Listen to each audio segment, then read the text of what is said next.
here. We've got a couple hundred people that have logged on here. So really pleased with the turnout, especially given that this is arguably for you folks probably the busiest time of year. If you look at just what's going on with the holidays and the end of year push and a lot of the kind of the closeout activities that you're doing right now. So I just want to thank everybody for actually taking an hour with us here today in the middle of this holiday season.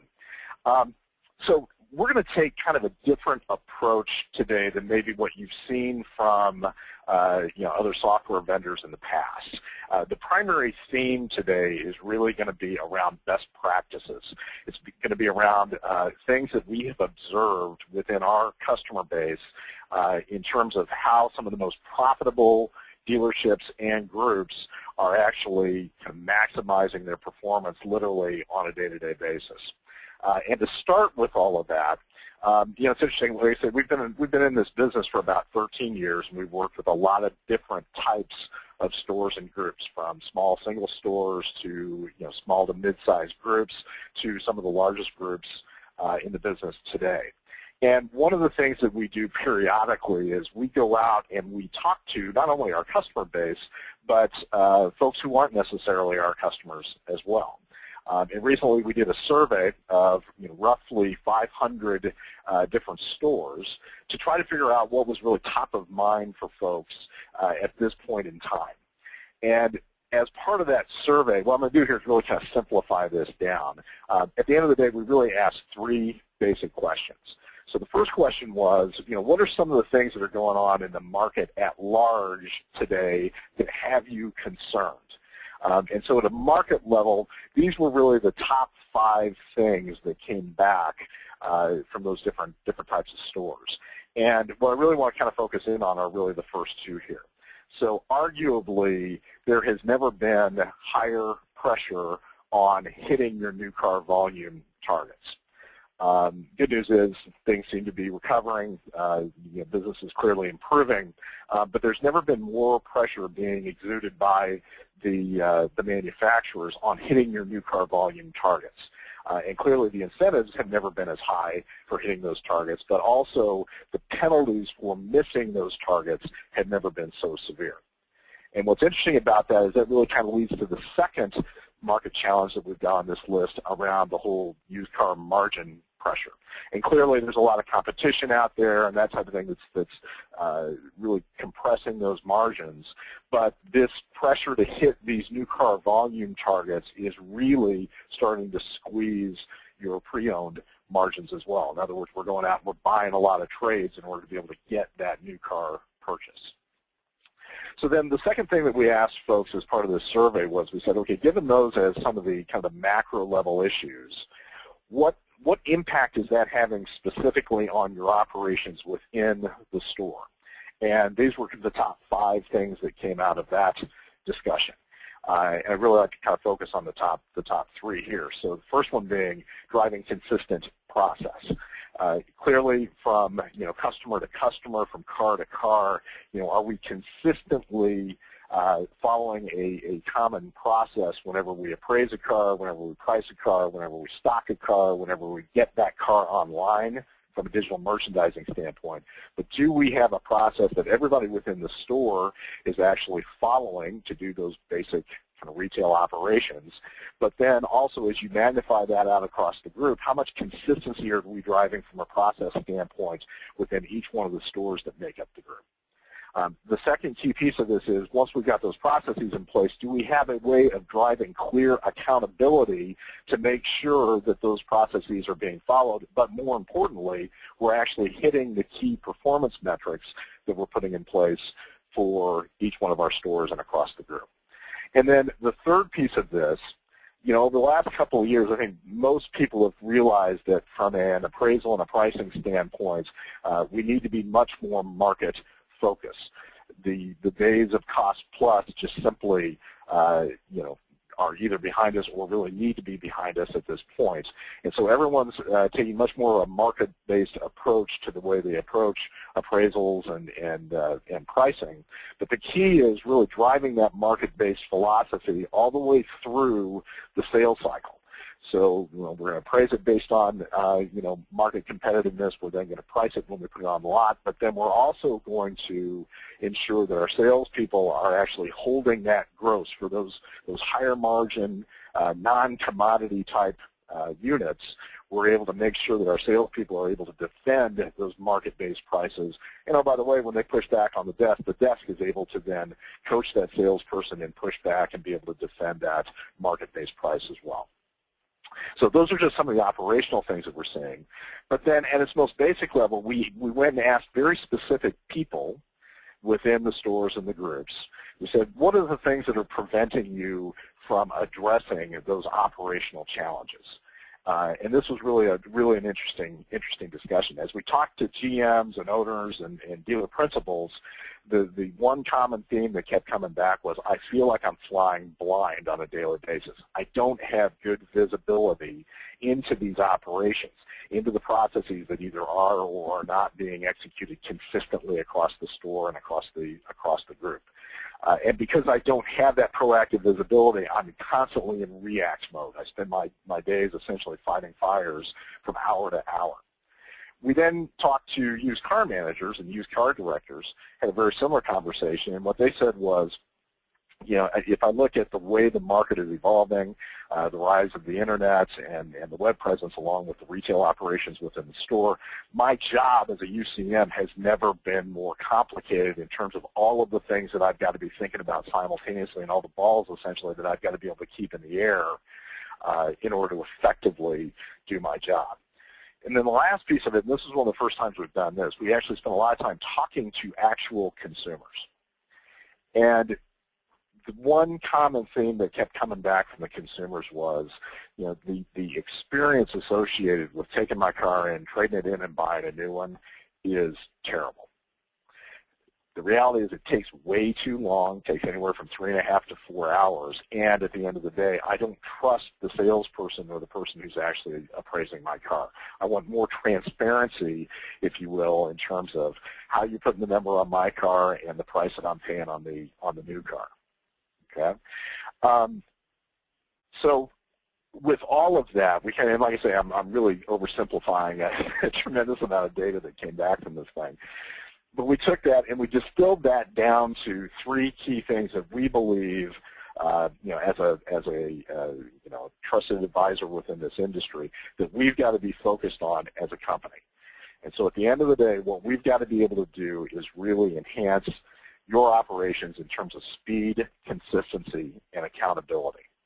And obviously, we need to be building those things into the product itself, but just as importantly, we need to be kind of codifying and sharing the best practices that we are observing across the stores and the groups, the highest performing stores and groups that we work with on a daily basis. Okay, so if you kind of look at our company going into 2014, everything we do is really focused on those 3 areas. Now, just as a quick review for some of you, if you look at kind of how we're structured as a company, there's really kind of 2 parts of our business. There's the what we call retail performance management side of the business, which is the traditional appraisal, pricing, stocking, inventory management, management dashboard side of our business, essentially the operations within the store itself. And then there's the MAX side of our business, or digital performance management side of our organization, and that really has to do with how do we get your cars online, how do we build compelling descriptions, how do we distribute those descriptions accurately and quickly across a lot of different listing sites, and then most importantly, how do we give you information about how those ads are actually performing through those various listing providers that you spend an awful lot of money with on a monthly basis. Those 2 products or platforms, if you will, are then also built on top of what we believe is the broadest and deepest set of market intelligence available today.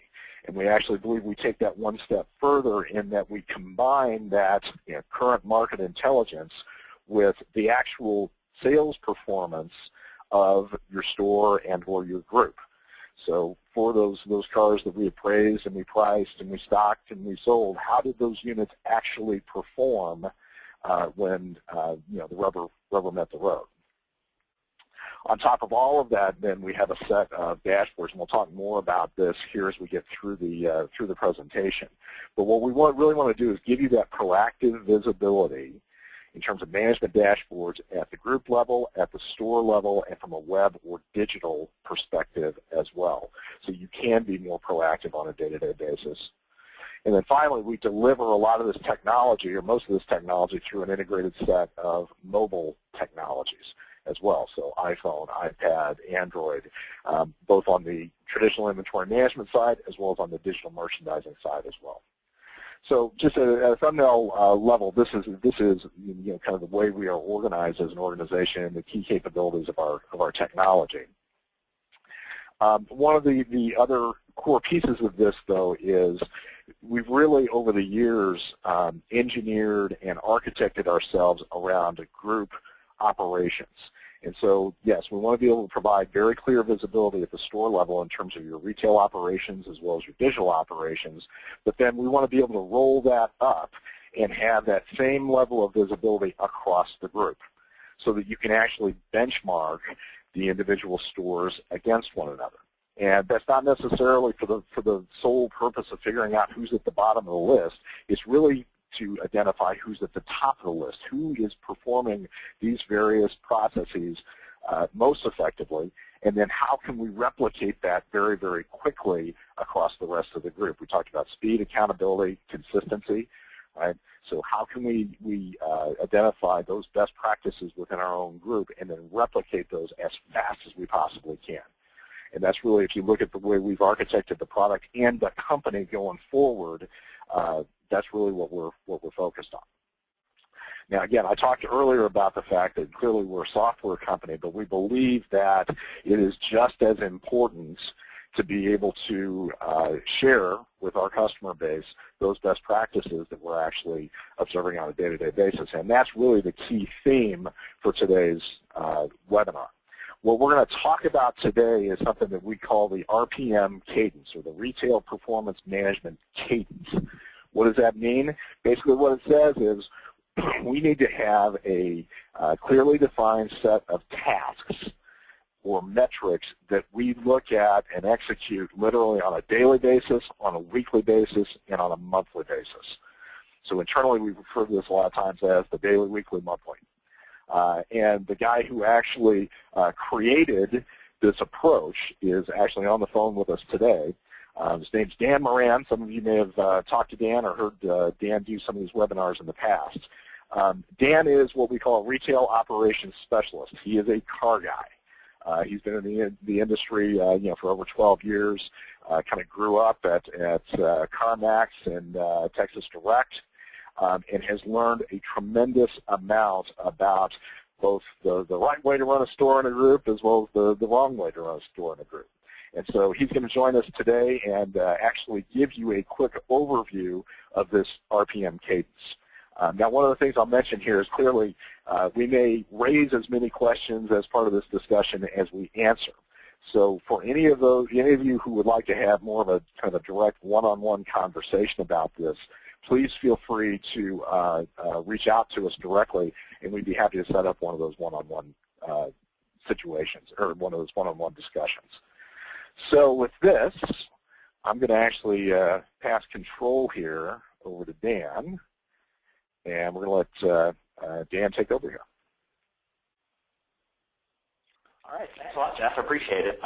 Yeah, no, that's a lot of great stuff, and I know at least for me, the biggest takeaway that that I get on a lot of the a lot of the metrics and the consistent processes that individual dealers put into place. The biggest takeaway for me applies mainly to the group level as well. So not only are all these things that that we talk about on a daily basis with our customers, the benchmarking, like Jeff mentioned, codifying best practices and implementing a lot of those different things within the FirstLook toolbox. They're all able to be rolled up onto the group level. I know a lot of groups out there talk about, well, I've got a Honda franchise, I've got a Mercedes-Benz franchise. How can I expect things like volume and gross profit?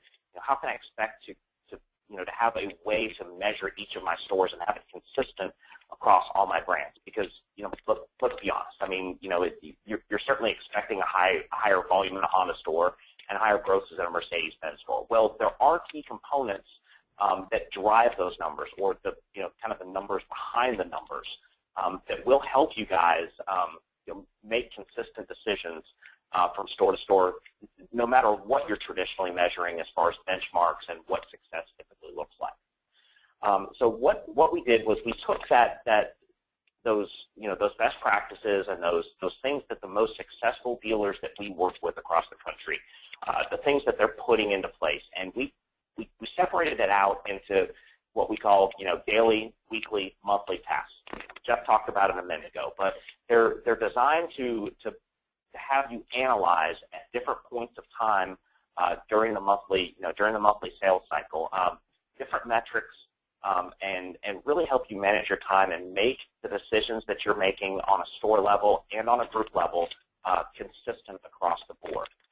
I like to think of the daily tasks, and what you see in front of you is, it's a pretty good portion of what we've come up with.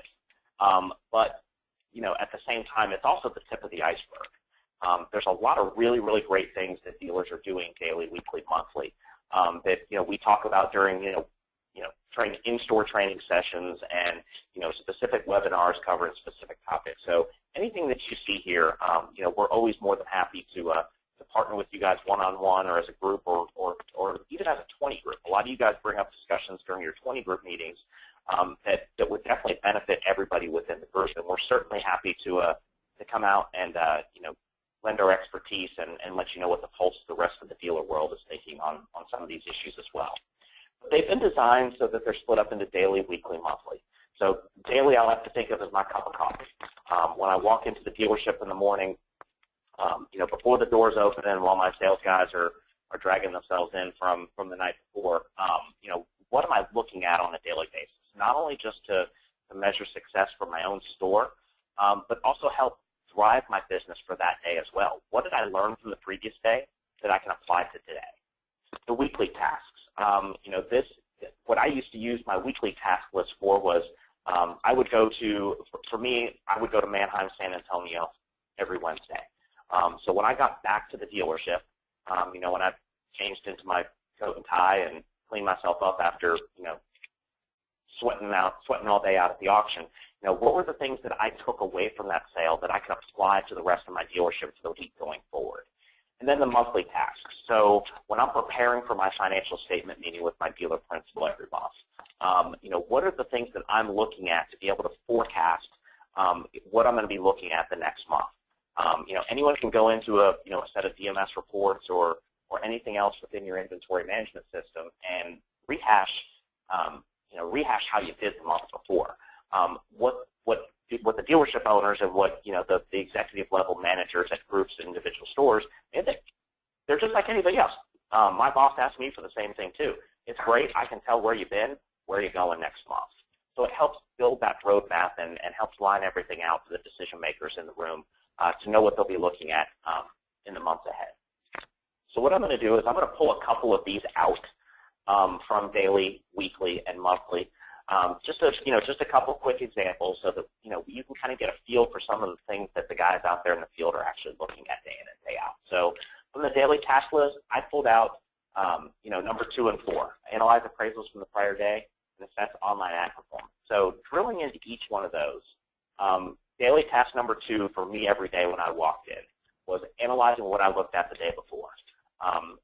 Not only just maybe some trends, if gas prices spiked by $1 a gallon, did I see a fleet of Expeditions and Suburbans coming into my dealership? If so, I need to make adjustments to my offers and make sure that I'm reacting to the market as it's sitting in front of me, not as I'm watching it cross the auction block 2 weeks later. So we need to be ahead of these market trends and make sure that we're offering the right money to these customers. Not only that, but are there deals maybe that walked out the door that I could have done a better job on? We've all gotten that appraisal at $850 12:59 at night, a minute before the dealership closes, that you basically just do a quick walk around on it, put average book on it, and say, hey, come back and see me in the morning. Well, what's the likelihood that guy's going to come back and see you in the morning if your offer isn't real and relevant? Maybe I have a second set of eyes that takes a look at every appraisal that I look at the day before. And the FirstLook tool is no different. We offer a Make a Deal tool, which takes every appraisal that you've looked at over the previous 7 days. It runs it against a second set of analytics so that you can see exactly which deals you may have a little bit more meat left on the bone. For me, I'm looking at things like, is this a critical need for me? We need to analyze exactly how my store has performed with these cars in the past. And you know what? Maybe making an extra $500 offer on this car makes sense. Maybe throwing a little extra money at it doesn't make a whole lot of sense. But if I reach back out to the customer and explain to them what drove the offer amount, maybe the car has hail damage or bald tires. Maybe if I was a little bit more clear on what I was offering this customer, maybe I would have a better chance of recapturing that deal and bringing them back to the store. Not only that, but it also allows you to help out your lower performing managers at your store. If you're fortunate enough to have 2 or 3 guys at your store that are doing appraisals on a daily basis, what do you think the chances are that one of those guys is closing at about half the rate maybe some of the other people on your team are? It's probably pretty good. So if you can implement best practices of having tools to be able to identify who those low performing guys are, and it's not about calling them out, it's not about writing them up or getting them in trouble. It's about giving them a little bit extra hand. Maybe help them get a little bit more in tune to what the market's doing. Maybe have them pay a little bit closer attention to that particular vehicle condition or what it's doing at auction, so they can get a more realistic idea of what the right money is on that car to help you close the deal. The second task on the daily tab that I pulled out was assessing online ad quality and performance. And I'm not talking about going in and rewriting every single ad in your inventory each and every day. That's an exercise in futility. There has to be some point in time where you say to yourself, okay, I'm not getting any action on this car online. It's priced right. I've got great pictures.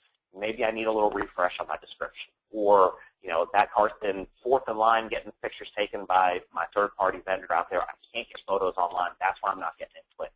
So taking a step back and taking a look at each car, as they sit and saying, all right, what are some things, or is there anything that I need to do to this car in order to help drive my internet traffic? Because I remember, when I started in the car business a dozen years ago, if you were closing at 20%, you were not going to cover off at all. I think now the latest numbers that I've heard is that 60% closing rate is that's the target that folks are shooting for. And if you're not at least at 40%, you're going to have a tough time keeping the lights on. The reality is that we have to close more of the people that we actually take a look at when they walk through the door. So what am I doing to help drive that traffic through the door and maximize the amount of foot traffic that's crossing my dealership threshold? So being able to analyze, not only where your leads are coming from, but your customer shopping habits. What vehicles on my lot are getting high clicks? Make a correlation between that and what you currently have it priced at. I think there's definitely a trend out there that's showing, if you're pricing your cars below market average, you can get them in and out, turn people in and out quicker. But the reality is, a lot of my highest click-through rate cars were cars that I weren't priced below market average. I knew I had great equipment. I knew I had low miles. I knew I had the things that customers were searching for when they were deciding whether or not to take the next step on those cars. And using the tools at your disposal, particularly through FirstLook and the online merchandising engine, will help you make sure that you're making the right decisions day in and day out on where you're spending money online.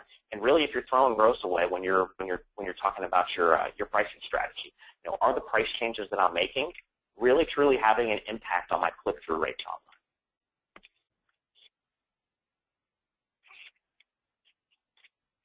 So from the weekly task list, like I said, there's this is kind of the tip of the iceberg for for a lot of what we're helping dealers do across the country. The two that I picked out from the weekly task list were assessing time to market and assessing your core inventory's current stocking level. The time to market is pretty straightforward. I think over the last 3 to 4 years, We all know that the trend in the industry is, focus on time to market, get cars online with pictures, descriptions, and pricing as fast as possible. I think we've all had those numbers thrown at us where, if I can take 2 days off of my time to market, by the end of the month, I'll have an additional 80 selling days that I have at my disposal. Given my current turn, that's an additional 3 cars a month at $1,000 a car. That's $3,000 a month and $36,000. We've all been down that road with the math on how it all works out. But when you strip it all down, basically at the core is, my goal here is to get these cars in and out of my system, maximize my gross in the shortest amount of time possible. So I know I'm not going to get any traffic on these cars unless I have pictures, descriptions, and pricing on all of my internet sites. So how do I measure it? How do I track it? If I notice a deficiency in it, what do I need to do to correct it? So the last figure that I read about 3 weeks ago was the current benchmark for time to market should take no more than 72 hours. Now, if you're sitting at your dealership and you're looking at a 16 or 17-day turn, it's not incredibly uncommon, but the benchmark in the industry now is 72 hours. There's dealers out there getting cars online before the customer that trades it in even leaves the F&I box at the dealership. The very first car I bought for Texas Direct many years ago, I bought a 2005 Nissan Maxima from Big H Auction in Houston. I live in Austin, which is about 2.5 hours down the road. So I bought the car, signed my bill of sale, gave it to the transporter, ate lunch, got in my car, and headed back home. By the time I made that 2.5-hour drive back home, that car was already on eBay for Texas Direct with 50 pictures, a full description, and the most relevant information you could possibly find if you were a customer that wanted to actually purchase that car, how to buy it, who to contact, where to go. So by the time it took me to drive home from the auction, that car was already available and marketed to consumers. So time to market has never been more important. Those are the guys out there that are setting the standard. So like I said, if you're out there with a 15, 16-day time to market right now and you think 72 hours is unachievable, you know what?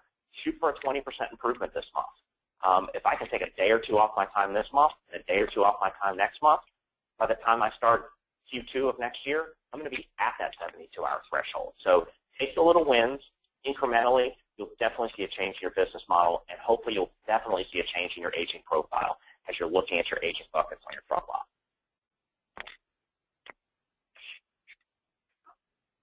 So the second piece on the weekly task was assessing your core inventory's current stocking levels. And for some of you guys that have been on FirstLook for a while, you're familiar with what we refer to as your core inventory. The cars that I gross, that I turn, or that I sell in volume at my dealership. Not necessarily what the market conditions are telling me out there, but what's moving quickly, selling for gross, and selling for volume at my store within my walls. So having a plan in place for the following week after you've been to auction that week and say, hey, look, these are the cars that I saw at auction. These are the gaps I have in inventory. What do I need to do to bridge those two numbers? So using your inventory manager to see which of your top volume, gross, and turn cars and what they're understocked in. A typical report looks something like what you see in front of you. For me, at this mythical dealership that I have the data from, my top 10 most profitable cars, I currently have 0 in stock of 3 of them. So doesn't that sound like a better bet to go out and find and source and bring into your inventory rather than some arbitrary car out there that you may not have any history with that could or could not turn well for you in your marketplace. So using this as the basis for how you stock your inventory and how you focus on your offsite strategy is incredibly important in help driving gross profits, help driving turn, and help driving volume that's really going to help you out. The volume particularly for your, for the OEM that's sitting out in front of sitting on the sign out in front of your dealership. If I'm making money for CPO cars, or if I'm able to put new cars out of my front lot and bring used inventory in on the same transaction, how much healthier is my dealership going to be in the long run? So the final part is monthly. We talked about it being, marching orders, day in, day out, week in, week out, month in, month out. When I was preparing for my monthly statement meeting every month with my dealer principal in Austin, there were certain things that I was responsible for reporting. Average gross, total number of vehicles, whatever made up those little boxes on the financial statement every month that I was responsible for. That was my homework going in. But the bottom line and the reality is there's a lot more to it than just knowing what contributes to the boxes on your P&L every month. There's things that you need to do as a used car manager, as a general manager, as an owner, as a group level manager that's going to help drive your P&L the following month. So the two that I picked out on the monthly task list were analyze immediate wholesale profit and loss and evaluate your third-party online advertising vendors. So profit and loss.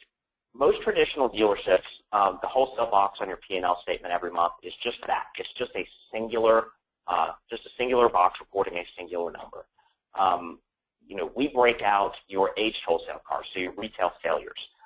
We break that out from your immediate wholesale cars, the piece of junk cars that you just take straight to auction, no recon, no overhead invested, just, I paid $1,000 for it in the lane on a trade. I'm going to dispose of it at my local Manheim or a desk sale. We separate those two very, very different entities out. And so what I did when I was preparing this statement every month was analyze my immediate wholesale profit and loss and separate it out from those retail failures. A lot of times you don't have a lot of control over those. Could be cars you over allowed on, could be cars that had mechanical problems that took a while to get through the shop, whatever the case may be. You've got a lot more control on those immediate wholesale cars. And let's be honest, those are the cars that are putting new car deals together. And those are the cars that are putting pre-owned deals together. So how close was I to breaking out of those cars when I went to auction? I talked earlier about the numbers behind the numbers. So when you're analyzing your gross profit and loss on those immediate wholesale cars, that's going to have the biggest indicator, and that's going to be the biggest thing that's going to stick out, when you're analyzing data month in and month out of, how fair was I with my customers. And I can use that not only just to manage, how effective I am at closing deals, but I can also use it to manage how effective each and every one of my managers are in evaluating pre-owned inventory for my lot. So not necessarily do a knee-jerk reaction and start giving $500 more a car if I'm making too much money in wholesale and trying to put more deals together. But being objective, you've had a month's worth of auction data to be able to go in and look and see trends, right? I talked earlier about, maybe there was a week where gas prices went up $1 and all I saw were expeditions. Well, if I was putting book money on those expeditions, I'm going to be losing my shorts every time that car crosses the block. So look for trends. Look to see how close am I to zero, and am I really maximizing, am I really maximizing those deals so that I'm able to create new car deals on top of it? So the second piece is evaluating your third-party online advertising vendors. I'm sure you guys have monthly meetings set up with your auto traders, your cars.com, your car suits, maybe your Cobalt rep or your dealer.com rep will come in and give you some information on how your website's performing. But what are you doing to hold those vendors accountable?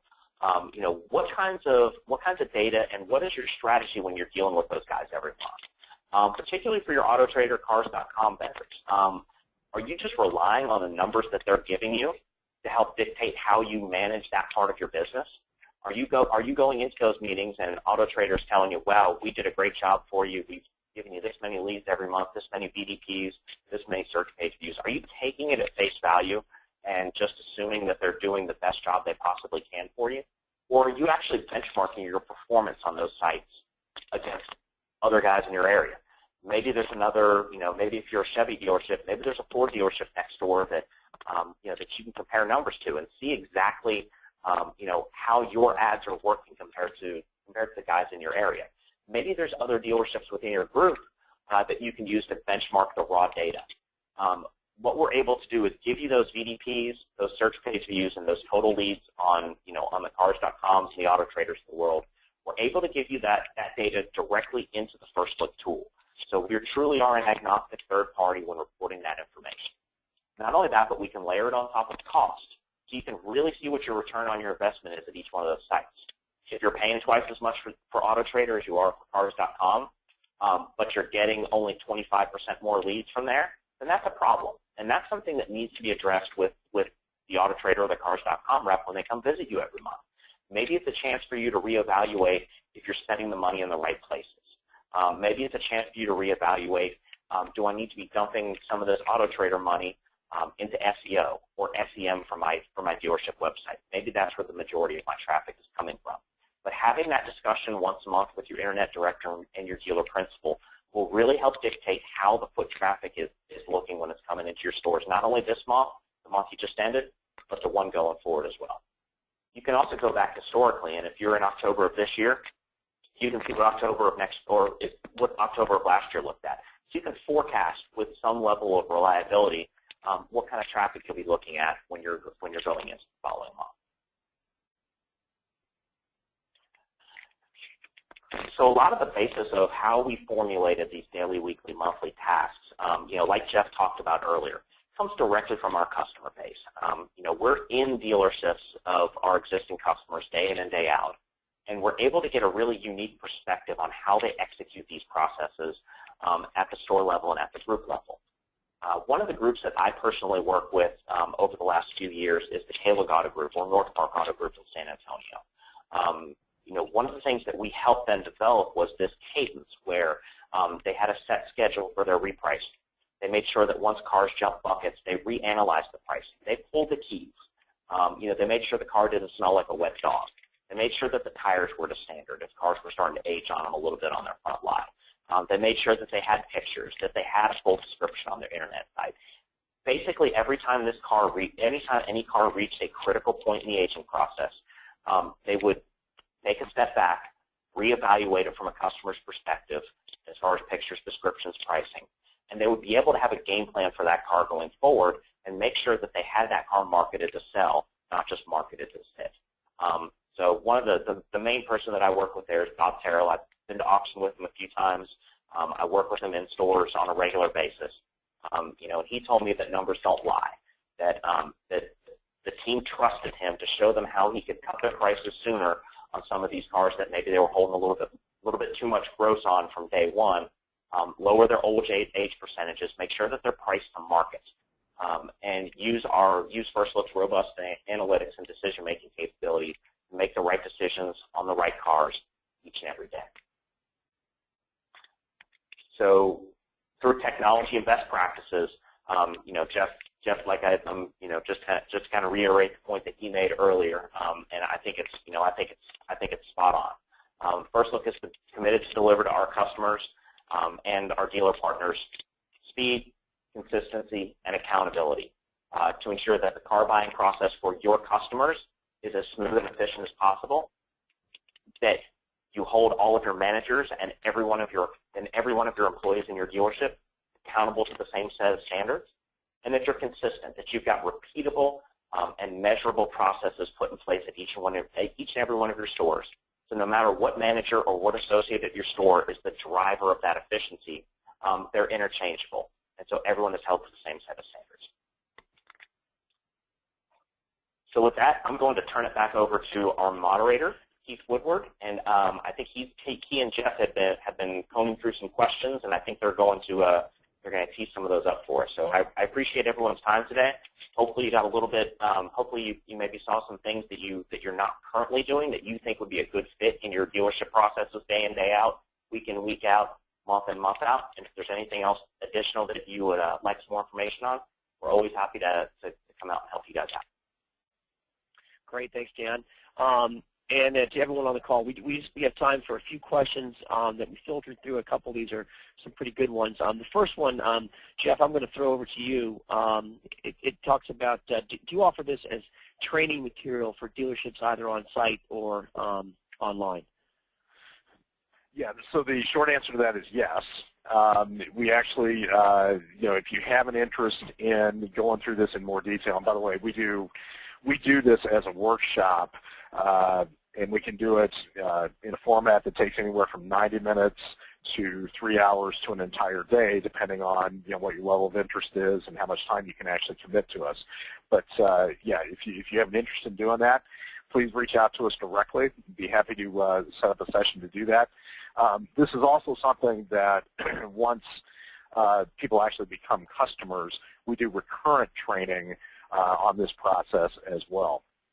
What we found is, besides just providing that technology, to the extent that we can reinforce it with this daily, weekly, monthly cadence, you get a tremendously more value out of the software if you're actually using it to drive that type of process. So it's the kind of thing that we're focused on both with folks who are not customers currently as well as folks who are customers.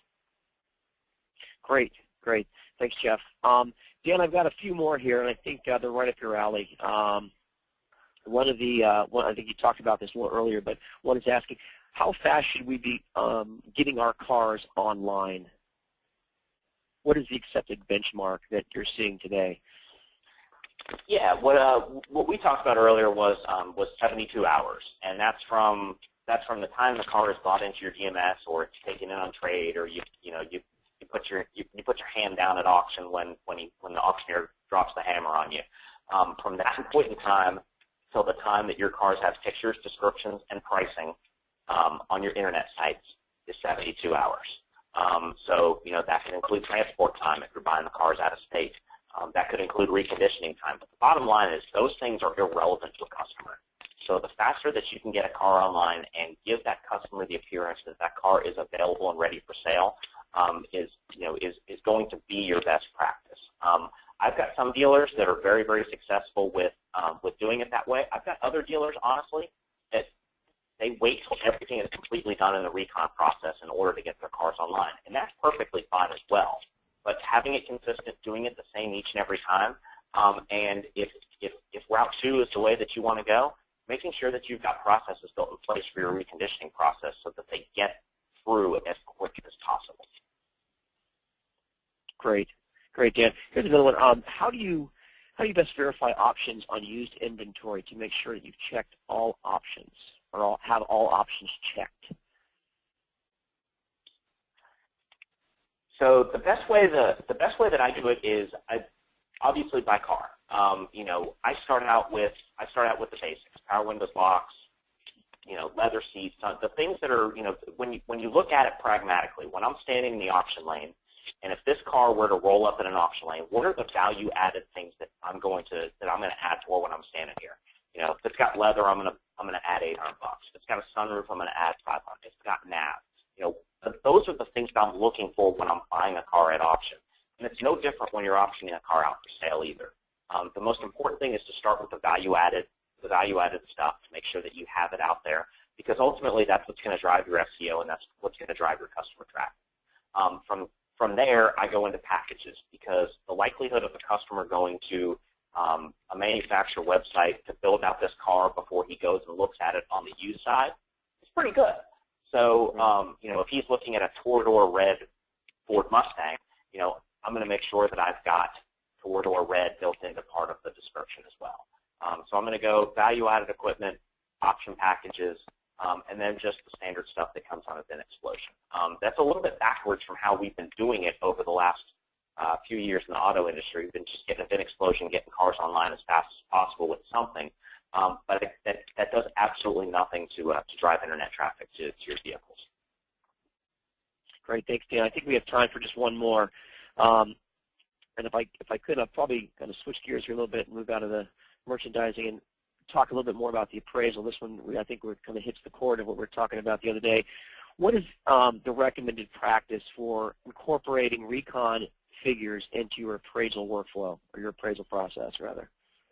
Okay, that's a great question. I know there's basically two schools of thought. There is standard recon, which I've worked at dealerships that just said, you know what, I'm going to charge $1,000 for every car that runs through the shop on the used side.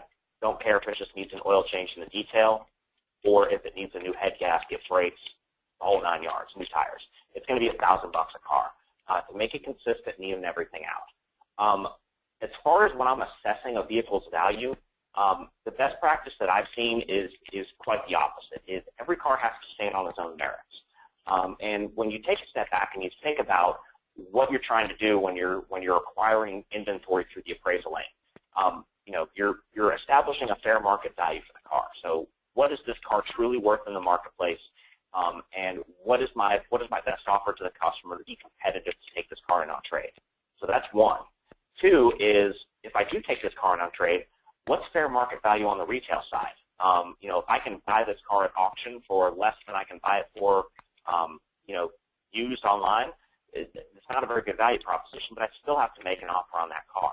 Some of you Honda dealers that that bought at auction over the last few years definitely know where I'm coming from with that. So you've got fair market value for purchase, you've got fair market value for sale. The only two variables you have in between those two numbers is your gross profit for the car, your GP, and your recon cost. And if you're standardizing your recon cost on each and every car, you lose the ability to be a little bit more flexible on your gross profit. If I'm looking at a well-equipped, low-mileage car, I should expect to have a higher gross profit on that car than your rental queen, a 2011 Dodge Charger with 50,000 miles on it and basic equipment. I expect a lower gross profit on that car than I do on my low mile per year high equipped cars. So when you're doing the standard recon cost across every car that comes into your inventory, you'll lose that flexibility and you lose the ability to really manage your gross profits car by car. I did another webinar last month on value pricing, and it goes right along with that. That's great, Dan. I think that's all the time we have. So to finish up, I want to thank everyone for attending today's webinar. We've actually recorded this, and we'll be sending it out probably early Monday after we get it packaged up. We'll send it out via email. Again, thank you very much. If you have any questions or would like to learn more about this workshop material, please go to our website, or you can reach out to Jeff Summers or Dan Moran directly with our email shown here on the screen. Thank you again, and we hope to hear from you and see you on future webinars. Thank you.